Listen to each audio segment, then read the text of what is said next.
Tal y como le habíamos adelantado en la introducción de este programa, ya nos acompaña en este plato fuerte, la entrevista principal, el director ejecutivo de la Mancomunidad y de la Comisión Presidencial Osama Isabela, el doctor Onofre Rojas, a quien le damos los buenos días. Buenos días, doctor, bienvenido a este programa. Muy buenos días, Elvis. Muchísimas gracias por esta invitación y estoy totalmente a tu orden.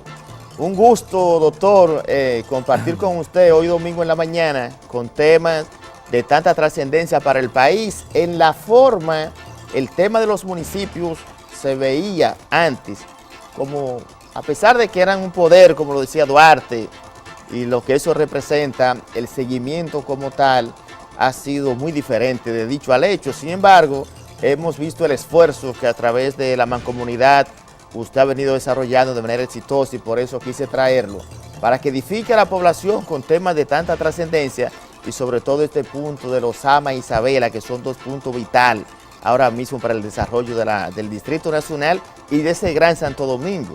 ¿Cómo marcha la mancomunidad? Sí, Elvis, mira, yo creo que es muy importante que ustedes se interesen por tratar el tema de la municipalidad porque, como tú bien dices, el proyecto original de la República Dominicana de Juan Pablo Duarte era una democracia basada en el desarrollo local, basada en el gobierno de los municipios. Por eso, en la Constitución duartiana de 1844 aparece contemplado un cuarto poder del Estado, el poder municipal. Y esto deviene de la influencia que ejerció Juan Pablo Duarte, su viaje por Europa, por Inglaterra, por los Estados Unidos, y entonces él vio ese renacer y esas nuevas ideas y las quiso aplicar en la República Dominicana. Pero yo digo que nosotros en cierta medida perdimos el rumbo y no le hemos dado a la municipalidad el rol que ésta tiene y la importancia que debe tener para el desarrollo institucional del país y para el desarrollo integral. Un país en gran medida depende, se desarrolla de acuerdo a cómo van sus territorios, cómo vive la gente, cuáles son sus condiciones de vida, cómo se desarrolla la cotidianidad a nivel local y eso, digamos, de todas las instancias públicas, la más próxima al ciudadano es la instancia municipal, pero nos falta mucho. Yo hice un cálculo, Elvis, y de la totalidad de los puestos electivos, ahora en estas elecciones que pasaron en el 2016, el 93,4% de las autoridades electas son las autoridades municipales. Ahora, ¿qué resulta? Que de acuerdo a la distribución actual del presupuesto, a ese 93,4% de las autoridades que son municipales, le toca realmente administrar menos del 4% del presupuesto nacional. Como una incongruencia muy grande. Es una incongruencia sumamente grande, porque en realidad a los municipios se le está entregando más o menos cerca de un 4%, pero que no es el 4% del presupuesto nacional, sino eso es el 4% realmente de las recaudaciones internas, o sea, no está contemplado allí. O sea, ese 4% no es del PIB, es del 4%, del 4% del total que deben recaudar. Exactamente. Pero son muy malos administradores, Entonces, muy malos recaudadores. Entonces, o no hay confianza para recaudar. No, el tema es, yo digo, eso es lo que le llega a los municipios, porque las recaudaciones son mucho menos, las recaudaciones municipales, porque ahí hay que reconocer dos cosas. Número uno, sí es que varios impuestos que son más bien municipales, de vocación municipal, hoy día lo maneja las entidades recaudatorias nacionales, la Dirección de Impuestos Internos. básicamente. Pero por otro lado, digamos que las pocas posibilidades de arbitrios municipales, realmente los ayuntamientos han tenido un déficit por sí mismos en esto. O sea, no se ha hecho el énfasis necesario en la capacidad de recaudación a nivel local. Y en esto ha estado influenciando otro problema que lo agrava, y es que nosotros hemos tenido una división muy acelerada del territorio y tenemos demasiados municipios. Entonces, de ahí la importancia precisamente de que en la ley 176-07 del Distrito Nacional y los municipios se ha reconocido la necesidad de que existan las mancomunidades de municipios. Es decir, las mancomunidades son agrupaciones de municipios que pueden ser incluso de diferentes provincias, pero que deciden coaligarse con la finalidad de llevar a cabo proyectos comunes, iniciativas comunes, porque resulta que, y aquí en el Gran Santo Domingo lo vemos, realmente ninguno de los problemas importantes que tienen que ver con la vida urbana puede verse a nivel separado. O sea, tú tomas el municipio, digamos, más poblado, más importante, que es el Distrito Nacional. El Distrito Nacional tiene aproximadamente 1 millón de habitantes. Entonces, tú tomas el Distrito Nacional y el distrito no puede ver ni un solo problema, comenzando por el más elemental de ello, que es el tema de la higiene de la ciudad, la recolección de los residuos sólidos urbanos. ¿Qué resulta? Que el Distrito Nacional no tiene lugar para, digamos, hacer un destino final de los residuos adecuado. Ni adecuado ni de ningún tipo, porque sencillamente no hay terreno donde hacerlo. Entonces, ¿qué sucede? El Distrito Nacional tiene que coordinar con otros municipios, en este caso el de Santo Domingo Norte, que es el que maneja el destino final en el Gran Santo Domingo, que es el actual vertedero de Duquesa, porque el Distrito Nacional no puede. Pero nosotros hicimos un estudio sobre los residuos sólidos urbanos. Reciente. Un plan maestro, sí, bueno, es el estudio más completo que hay en el país. Data del 2012, sí, pero es un estudio que mantiene la actualidad, y déjame decirte que es un estudio tan importante que fue el trabajo principal que le sirvió de base al Ministerio de Medio Ambiente y Recursos Naturales para establecer lo que es la política nacional de residuos sólidos que ha establecido el Ministerio de Medio Ambiente. Bueno, pero ese problema lo estudiamos bien. Pero la situación al día de hoy es grave. Es gravísima. Y la recogida como tal. Es gravísima, pero sabemos... El doble servicio. Sabemos lo que hay que hacer. ¿Y por qué no se hace, doctor? Y hay que invertir en eso, porque se entiende que estos son, digamos, como problemas secundarios, como que no se deberían hacer versiones. Pero como secundario, sí. Bueno, porque la basura tiene un doble problema. Bueno, además de que tiene un componente económico por demás, porque la basura tiene múltiples problemas. Basura con dinero, es una combinación. No, y óyeme, no. Doble dinero, porque está el negocio, óyeme, y está lo que el problema mayor de la basura es que su acumulación tiene un efecto multiplicador de las principales enfermedades que están afectando a la población dominicana. Es decir, enfermedades como el dengue, la chikungunya, la leptospirosis, todas estas enfermedades tropicales y enfermedades infecciosas tienen en la basura un caldo de cultivo enorme. Entonces, hay un grave problema de saneamiento. Pero segundo, el problema económico más importante de la basura, ¿tú sabes cuál es? Que la principal fuente de divisa de la República Dominicana es el turismo.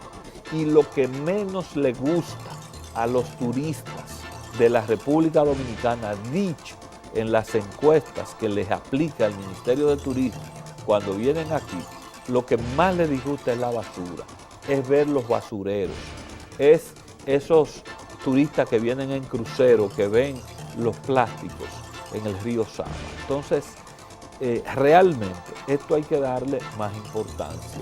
Nosotros tenemos un plan maestro y ese plan maestro implica una inversión y esa inversión tienen que hacerla junto el gobierno nacional con las municipalidades y se puede hacer con la cooperación internacional. Particularmente el gobierno de Japón ha mostrado un gran interés en apoyar a la República Dominicana en este tema. Entonces, ¿en qué consiste ese plan entonces? No, es un plan para manejarte, hacerte un verdadero destino final, es decir, un verdadero relleno sanitario con plantas clasificadoras de la basura, con utilización de lo que son los subproductos de la basura, como pudiera ser hacer compost para, como abono para dar un aprovechamiento a la basura, lo que pudiera ser el reciclaje de múltiples subproductos de la basura que a su vez genera dinero y eventualmente también la posibilidad de generar energía eléctrica, lo cual no es una cosa tan sencilla como muchas veces se presenta, ni es un proyecto pero es un proyecto que valdría la pena realmente que podamos dedicarnos al mismo. Entonces, para resolver el tema de la recolección, el plan maestro plantea la construcción de 7 estaciones de transferencia. En el Distrito Nacional es la única estación de transferencia que tenemos. Está ahí detrás del Mercado Nuevo de la Duarte. Esa estación la hicimos, Elvis Lima, cuando nosotros dirigíamos la Oficina de los Fondos Europeos al Desarrollo, en cooperación con el Ayuntamiento del Distrito Nacional. Y esa ha sido la salvación, te lo puedo yo decir a ti, de la recolección de los desechos sólidos. Esa es la única. En la zona norte, 7. es la única que hay en el país y en Santo Domingo. Entonces, nosotros estamos planteando que hay que hacer 6 estaciones más en el Gran Santo Domingo. ¿Por qué hay que hacer las estaciones de transferencia? Porque tú no puedes enviar al destino final, eso es irracional, esa cantidad de camiones, cuando ustedes que son comunicadores, cuando hay algún problema de la basura en el Gran Santo Domingo, tú ves que presentan la fila de camiones llegando al vertedero de Duquesa. Eso es irracional, ¿por qué? Porque contamina más, porque es más costoso, porque crea más dificultad al tránsito, al transporte, a la movilidad urbana. Entonces, mientras que si tú tienes estaciones en puntos específicos cercanos, los camiones que recolectan llevan a esa estación, esa basura es compactada, y entonces tú mandas en una volqueta al vertedero, al destino final, una sola volqueta, lo que serían una gran cantidad de camiones. Entonces, por esa vía tú ahorras, como digo, contaminación, ahorra movilidad de vehículos, te ahorra mucho combustible y eso abarata el costo del manejo de los desechos sólidos. Entonces, todo eso naturalmente requiere una organización, requiere una institucionalidad y requiere una inversión, alrededor de $200 millones. Cuesta eso para el Gran Santo Domingo. Ahora, yo quisiera, $200 millones. $200 millones. Entonces, ahora, ese planteamiento... ahora, yo quiero decir en este programa, Elvis, y aprovecha para que lo difunda, porque es para resolver un gran problema del país. Esa es una inversión que vale la pena. Los japoneses nos ofrecieron hace muchísimo tiempo la posibilidad de darnos ese financiamiento. Y es un financiamiento que lo dan con 10 años de gracia. ¿Tú me entiendes? 10 años de gracia, o sea que durante los 10 primeros años el país no tiene que pagar un centavo. Segundo, después nos dan 30 años más para pagar el préstamo. Tercero, ese préstamo prácticamente es a una tasa de interés cero, es decir, que lo que tenemos prácticamente es que devolverle el dinero. Yo quisiera que alguien en el país de manera sensata pueda refutarme estos argumentos, cómo esto el país no lo aprovecha mejor. Entonces, yo creo que esa es una medida que hay que tomarla y le voy a decir algo más. Si queremos resolver el problema del país entero, entonces hagamos un préstamo completo para resolver el tema de los 2 o 3 rellenos sanitarios que se necesitan en las regiones del país. ¿Por qué? Porque aquí estamos hablando, en la mancomunidad del Gran Santo Domingo, este territorio que apenas representa el 4,5% del territorio del país, pero en población significa casi el 40% de la población. Sí, la provincia más grande. Pero aquí se genera el 60% de los residuos sólidos urbanos. Se generan aquí. 60%. Quiere decir que tú puedes resolver el problema del país con una inversión de ese tipo. Ahora, eso requiere un trabajo sistemático. Requiere que hay que conformar una empresa pública que maneje eso de manera racional. Ese préstamo de los 200 millones, ¿a quién se le daría? Yo quiero ver un punto, doctor, muy importante porque estamos planteando el tema de la salud. ¿Tú sabes a quién se le da eso? Naturalmente, los ayuntamientos, de acuerdo a la legislación nacional, no tienen la potestad para hacer endeudamiento externo. Por tanto, eso solamente lo puede autorizar el Poder Ejecutivo. Pero yo digo que el Poder Ejecutivo puede,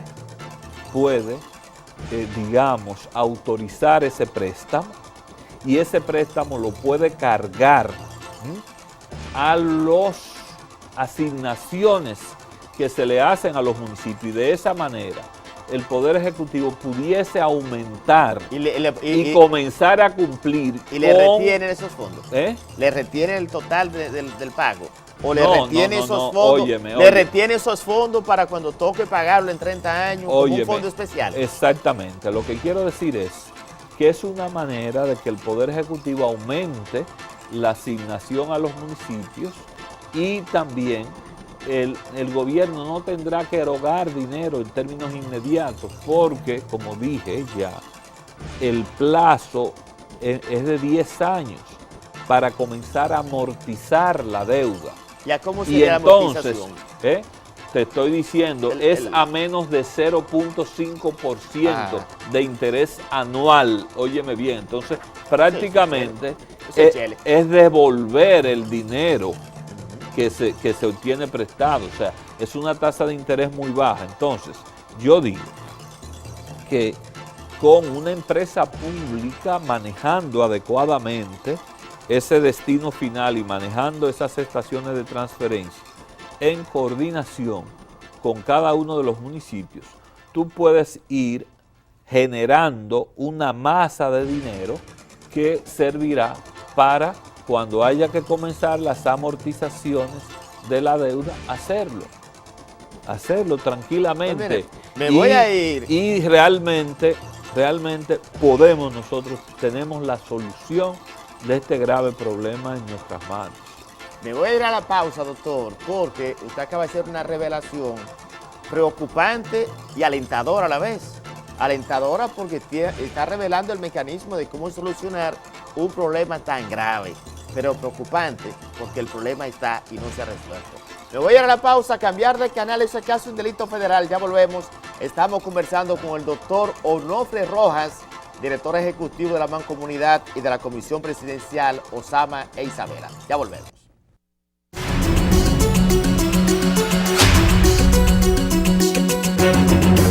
Continuamos conversando con el doctor Onofre Rojas, director ejecutivo de la Mancomunidad del Gran Santo Domingo y de la Comisión Presidencial Osama e Isabela. Doctor, antes de la pausa, le revelaba que usted planteó un problema con una solución. Sin embargo, dejó ese vacío. ¿Qué puede pasar en el sector municipal en el país? Sobre todo en el Gran Santo Domingo, de no tomarse las previsiones del lugar para corregir un problema tan vital como este tema de los desechos sólidos.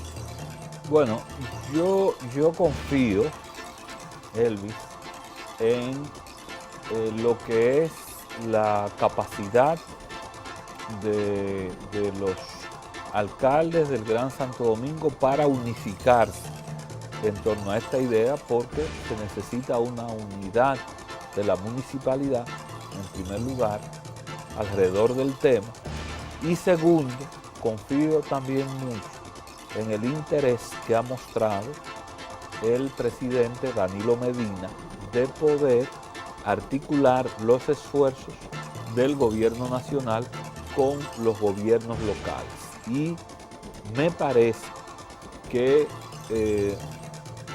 esta sería una contribución importantísima a lo que es también una, digamos, como el perfil de lo que será la política gubernamental anunciada por el señor presidente para el próximo cuatrenio. El presidente ha dicho que el próximo cuatrenio será el cuatrenio del agua. A mí me parece que no hay una meta más estratégica que esta y pienso que a esto hay que darle y colocarle el mayor interés. Entonces, hablar del cuatrenio del agua es igualmente también hablar del tema de los residuos sólidos. ¿Por qué? Porque el tema de los residuos sólidos urbanos incide muchísimo en un aspecto fundamental del agua, que es todo el tema de la contaminación. Vemos que los cursos de agua naturales que existen en los municipios, que son las cañadas, el principal problema que tienen las cañadas es que la gente lanza los desperdicios sólidos a las cañadas. Entonces, las cañadas, que pueden ser una fuente de escorrentía natural de aguas, se convierte en un problema gravísimo de salud pública al, digamos, contener tantos elementos contaminantes. Por otro lado, a través de las cañadas es que va la gran cantidad de residuos sólidos a los ríos, en este caso en el Gran Santo Domingo, a los ríos Sama e Isabela. Entonces, poder también ayudar a proteger estas dos fuentes fundamentales de agua para el Gran Santo Domingo. Es decir, yo digo que los Sama y el Isabela son las grandes avenidas del Gran Santo Domingo, las más importantes avenidas del Gran Santo Domingo, y que tendríamos por eso que atenderlas, tenemos que recuperarlas. Por eso dos avenidas cargadas de peligro. Bueno, pero al mismo tiempo cargadas también de grandes oportunidades. Yo veo en los ríos Osama e Isabela, y esta es otra cosa en que el presidente ha, digamos, situado una gran atención a través de la creación de lo que es la Comisión Presidencial para el Rescate de los ríos Sama e Isabela. Y entonces, a través de esta comisión ya se han venido estableciendo políticas para recuperar los ríos, tanto en la zona alta, la cuenca alta, a través de recuperar los nacimientos, mejorar la reforestación, y por supuesto que mejorar la reforestación implica necesariamente mejorar las condiciones de vida de los campesinos que habitan esas zonas altas y que son los que tienen que cuidar el bosque. Amerita una relación diferente con la ganadería, con posibles explotaciones mineras, con el tema de las granjas, etcétera, para evitar todas esas fuentes de contaminación y degradación de los ríos y sus cauces. Entonces, como decía, todo esto yo confío en que en esta óptica de que nosotros tenemos que privilegiar todo lo que sería el manejo de las cuencas, ahorrar el agua potable, ya la que está potabilizada, mejorar... Que es muy mala de por sí. Mejorar, no, o sea... Porque aquí una gran parte consume el agua, nadie consume casi el agua de la llave. Sí, pero aquí hay dos problemas ligados a eso. Hay un problema cultural con relación a eso, y también hay un problema básicamente del manejo en las tuberías y el manejo manual en los hogares, porque en realidad la Corporación de Acueducto y Alcantarillado de Santo Domingo tiene un sistema de potabilización bastante seguro, y eso es algo que debería explicársele mejor a la ciudadanía. Doctor, Porque, pero ¿y quién consume agua de la llave? porque Aquí el agua de la llave. bueno, porque aquí hay ya, como Se te muere. digo, un estigma y una cultura con relación a eso. No es verdad que las aguas embotelladas son más seguras que el sistema de potabilización. ¿Cómo va a ser, doctor? Así como se lo estoy diciendo. Así como se lo estoy diciendo. Doctor. Entonces, Doctor, eso es algo. Espérese. Bueno. Te acaba de tocar un tema domingo en la mañana, especialmente con agua. Agua es vida. Usted dice que el sistema de las aguas embotelladas del país son menos seguros que el sistema, que la mayoría, que el agua de la llave. De la mayoría de las aguas embotelladas. Usted acaba de hacer una revelación y eso es demostrable. así es. Y la Corporación de Acueducto y Alcantarillado de Santo Domingo, claro que sí, tiene que explicar mejor eso a la población. Pero la comunicación ya es muy mal, entonces. Y entonces no, es que le voy a decir una cosa. Eso es uno de los temas. Los últimos administradores, directores de la casa han sido muy malos opositores o muy malos gerentes. No, lo que pasa... Porque aquí para una familia pobre el tema del agua va en el presupuesto, doctor. Claro que sí. Tiene que ir en el presupuesto porque de la llave, aquí hay sectores que la gente, usted se lava las manos y el nivel de desconfianza es tan grande que hay una manita limpia, después se lava las manos y lleva manita limpia hasta por el temor de que la misma agua de la llave te contamine nuevamente. Sí, bueno, pues acá... Y usted dice que hay potabilidad, el agua tan muy efectiva que un problema de manejo. Así es. El día en que el sistema público de salud del país logre hacer un verdadero trabajo de auditoría a la mayor parte de las empresas embotelladoras de agua, la verdad es que muchas de ellas definitivamente ni siquiera deberían estar funcionando. Y les reitero que es cada vez más importante que se trabaje, hay que resolver problemas de la, digamos, de lo que son problemas de conectividad y contaminación que pueden tener las aguas por rotura de las tuberías de conexión, pero los sistemas públicos de potabilización son bastante seguros, son bastante buenos, y esto es algo que la población tiene que aprender. ¿Por qué tiene que aprender eso? Porque puede ahorrar mucho dinero. Totalmente. Puede mejorar incluso sus condiciones de salud, porque debo decirle que ya el tema de la salud con relación al agua potable no es solamente ya el tema de las enfermedades gastrointestinales, las enfermedades entéricas como se conocen, las enfermedades infecciosas, sino que también ya al agua se asocian otros problemas, entiéndase de enfermedades metabólicas y de aspectos incluso relacionados con la promoción de ciertos factores cancerígenos.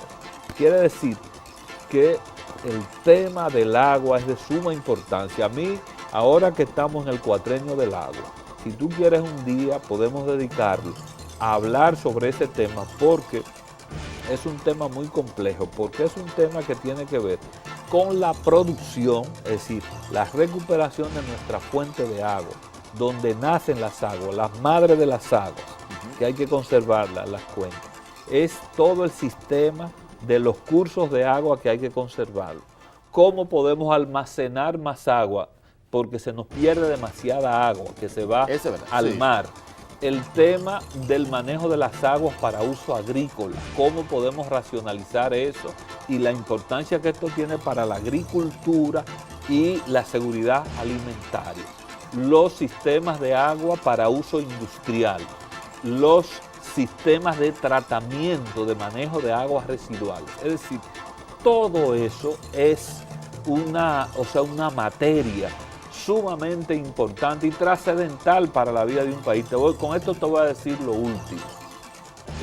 Si quieres, para que lo deje para un próximo programa, el Lima, lo vamos a guardar. Y trascendental, es que el tema de la seguridad hídrica en la isla de Santo Domingo es fundamental.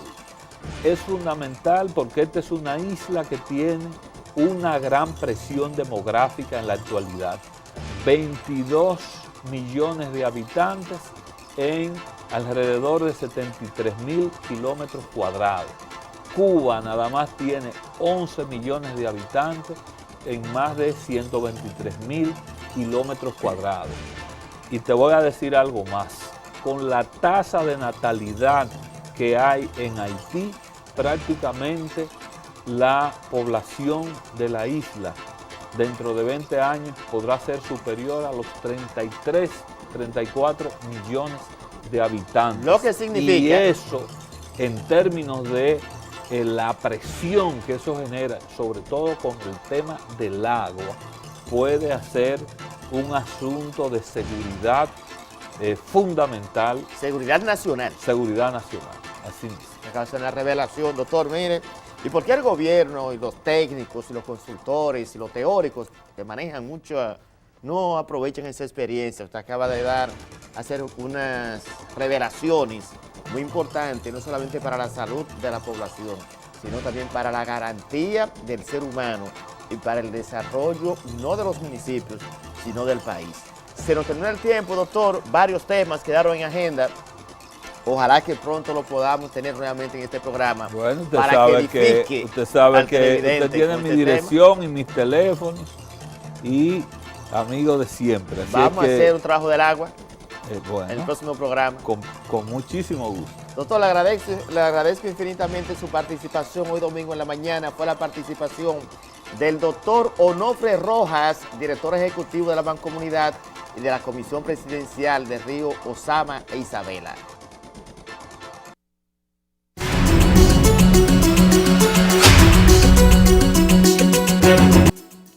Continuamos con esta edición de Fuera de Récord. Bueno, director, ahora tengo yo miedo de tomar agua después de esa revelación del director ejecutivo de la Mancomunidad y de los ríos Osama e Isabela, de la Comisión Presidencial, el doctor Onofre Rojas, ha hecho un planteamiento hoy en la mañana que yo no sé qué piensa la gente.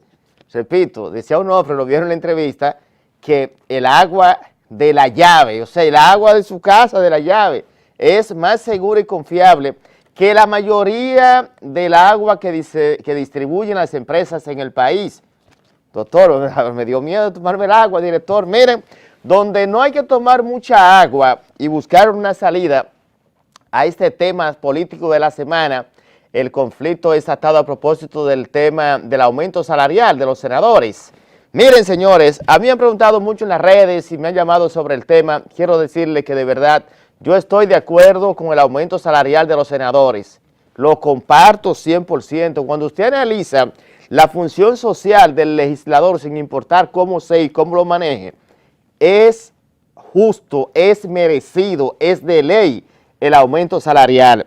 320,000 pesos para un legislador que viene de gastar muchísimo en una campaña electoral, cuando usted hace el trabajo social justo como lo hacen los senadores. La mayoría de los senadores son humanamente social desde el punto de vista de cómo lo hacen en su provincia. Ahora, ¿dónde radica el problema? En la forma. La nota discordante la puso la senadora Sonia Mateo de Dajabón, que no tenía ni para una botellita de agua, por eso hay cientos de memes en las redes sociales, miren cómo están. Y una campaña de agua para Sonia.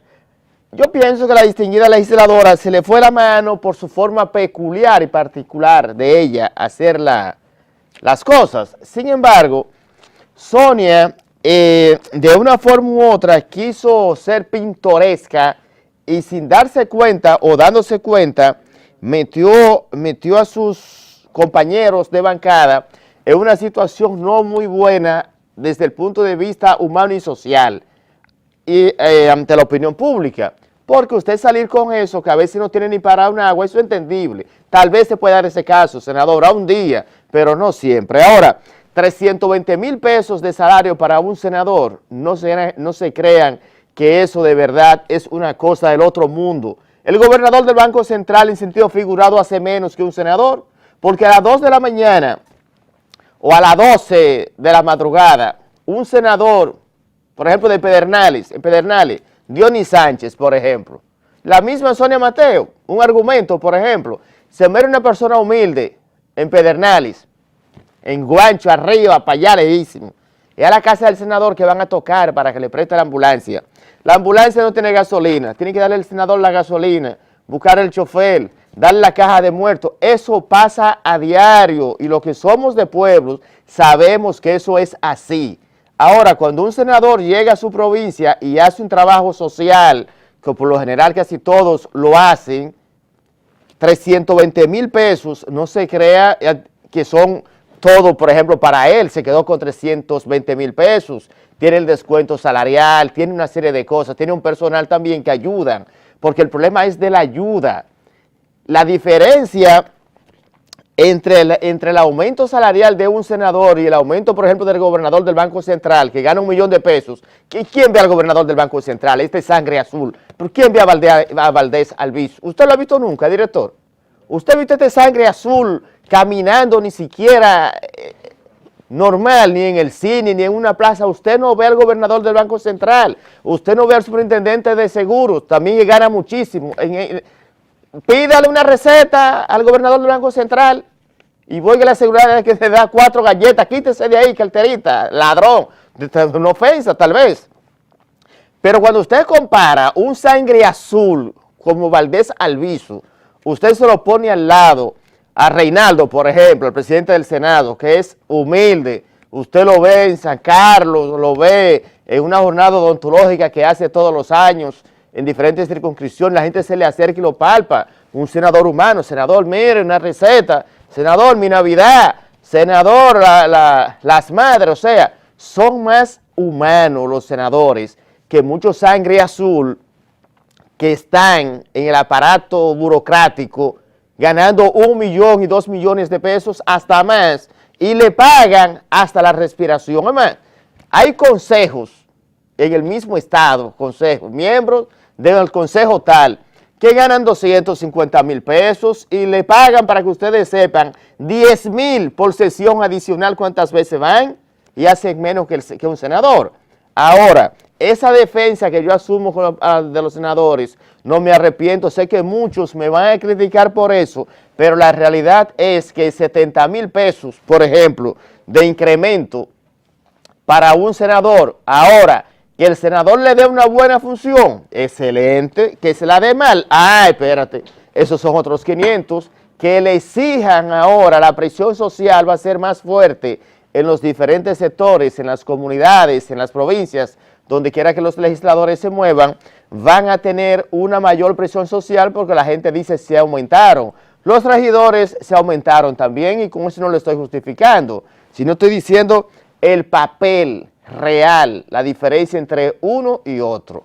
La nota discordante, la posición de la senadora Sonia Mateo, pienso que constituye un grave error y me imagino también que los demás senadores no le van a bajar línea de ninguna manera. Esa es una forma muy particular y muy peculiar de Sonia Mateo hacerse sentir, pero de verdad se le fue la mano a la senadora con esa posición de que ni para una agüita tiene, y ha tenido el caso que no lo tiene, y que el aumento para usted justificarlo con 70, 60, pienso que no había ni hay necesidad de llegar a los niveles en que llegó la distinguida legisladora de Dajabón. Que a propósito del Senado, todos los indicar, señores, que va a venir una situación complicada entre la oposición y el oficialismo.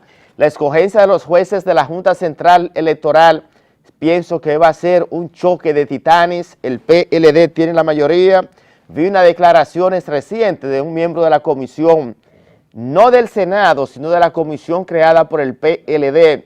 El destacado ex vicepresidente de la República, el doctor Rafael Alburquerque, cuando planteaba de que el tema de la escogencia de los jueces de la Junta y de la Cámara de Cuentas no se va a llevar a la mesa de diálogo que tienen en la Pucamaima como el señor Agripino Núñez Collado, donde se está debatiendo la ley de partidos políticos. Pienso también que ese es un gran escenario porque la oposición ha insistido en que debe buscarse el consenso para poder escogerlo a todos y que la Junta Central Electoral debe ser un órgano colegiado como lo es por demás, pero que no se va a necesitar políticos. Ahí yo no estoy muy de acuerdo con la oposición, porque voy a recurrir, como decía el autor del Hombre Mediocre, José Ingenieros, no hay posiciones, no hay apolíticos, y creo que la propia presidenta de la Cámara de Diputados, Lucía Medina,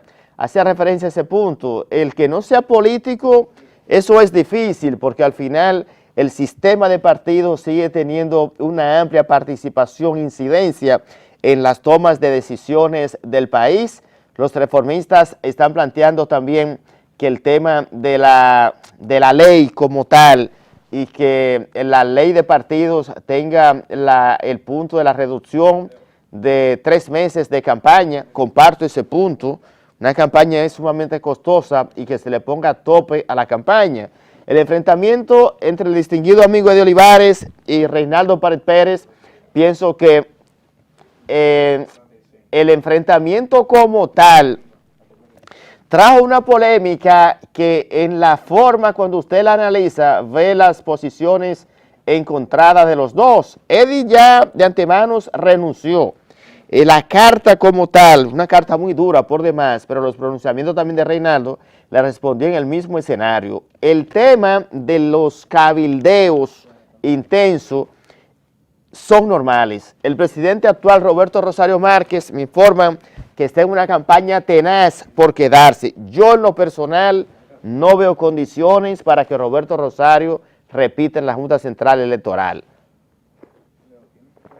Y digo esto, no veo condiciones, porque precisamente parte de los problemas que hoy confronta la Junta Central Electoral se deben a esa posición, o a la posición en los enfrentamientos que ha tenido Roberto Rosario Márquez. No estoy diciendo que con esto Roberto sea un santo, ni sea un Dios, ni sea un demonio en la Junta, sino que si partimos de los hechos al día de hoy, el punto de la presidencia de la Junta Central Electoral, no veo condiciones ni el momento psicológico para que el distinguido magistrado Roberto Rosario Márquez pueda quedarse en la Junta Central Electoral por la gran cantidad de cuestionamientos y de posiciones encontradas que ha generado su figura como tal. Y entonces los hechos al final, lo que pasó en este proceso recién finalizado, desde el punto de vista de resultados, no dejó la Junta en una cómoda posición. Bueno,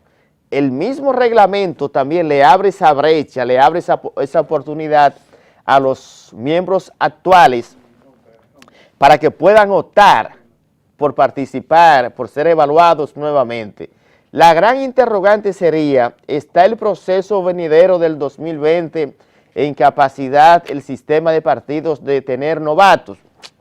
No novatos, sino conocedores. La experiencia de estos magistrados que han montado varias elecciones. Sí, la experiencia siempre va a ser necesaria. Ahora, la confianza y la credibilidad también tienen que ir de las manos de la confianza, porque de nada sirve usted tener la mayor experiencia, el mejor proceso y tener un presidente, mire, con una experiencia imbatible, y entonces usted no tiene la credibilidad ni la confianza de la sociedad civil, el sistema de partido político y de otros actores fundamentales en la toma de decisiones de un proceso electoral, que de hecho las elecciones y los procesos electorales no se montan el día de ya eso es como, se parece a un programa de televisión. Yo vengo el domingo, aquí estoy con ustedes, pero la semana entera ese equipo de producción que me acompaña, estamos trabajando permanentemente, arrancamos esta tarde una reunión y mañana de lleno los trabajos de producción. O sea, no es sentarse faltando 5 minutos de que hablo, ese contenido es fruto del consenso y del trabajo. Eso mismo ocurre en la Junta Central Electoral. No es en el 2020, en febrero, las elecciones, es un trabajo, un cronograma de trabajo arduo y muy valedero por demás. La comisión que designó el presidente del Senado, Reinaldo Pared Pérez, y la encabeza Dionis Sánchez, Rubén Darío Cruz, Rafael Calderón, Pedro Alegría, Tommy Galán, Amable Aristi Castro, son los senadores que encabezan la Comisión de Evaluación de los Currículum y de los postulantes, los aspirantes a presidir y a encabezar el órgano de la Junta Central Electoral. En una información internacional quiero hacer referencia, señores, al tema de Venezuela. La situación de Venezuela, cambiando de tema, es sumamente complicada. Ayer vi los cables internacionales de que una gran cantidad de venezolanos de Colombia, en Bogotá, marcharon. Esas son imágenes de esa marcha de ayer en Colombia, donde venezolanos se lanzaron a las calles, y esta fue la marcha de Caracas, se lanzaron a las calles en contra, demandando el revocatorio contra el presidente Nicolás Maduro. Las condiciones actuales de Venezuela, pienso que hay que darle seguimiento porque Venezuela es un país hermano y la República Dominicana en los últimos días, los últimos meses he observado un viraje fuerte. Son muchos los empresarios venezolanos que están viniendo a la República Dominicana a invertir, son pequeños y medianos empresarios.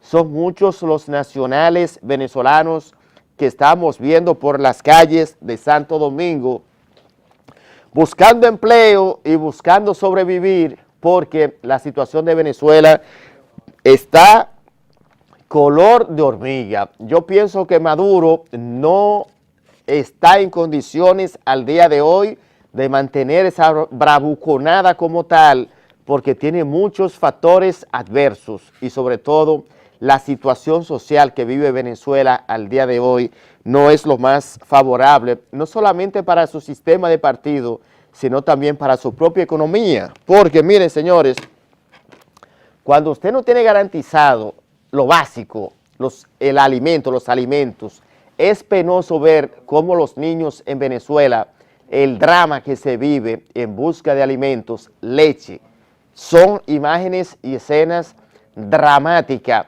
lo que se vive en Venezuela, aunque el gobierno como tal intenta ocultarlo, buscarle la vuelta. Usted conversa con cualquier venezolano y sobre todo el tema de las redes sociales, que ya al día de hoy no se puede mentir, señores, las redes sociales son una realidad y cada día son más las imágenes y las escenas de dolor que se vive en Venezuela. Ojalá que un país tan rico como Venezuela pueda reencontrarse y que la parte política, su situación política vuelva a la normalidad, porque al final le conviene a Venezuela, le conviene a la región y le conviene a los países que de una forma u otra tienen relaciones comerciales con esa nación tan maravillosa y tan bonita y con una riqueza natural envidiable. Así que pronto esperamos también que pueda venir esa solución final en el hermano país de Venezuela. Señores, se nos terminó el tiempo. Elvis Lim estuvo con ustedes, más la próxima semana en Fuera de Récord.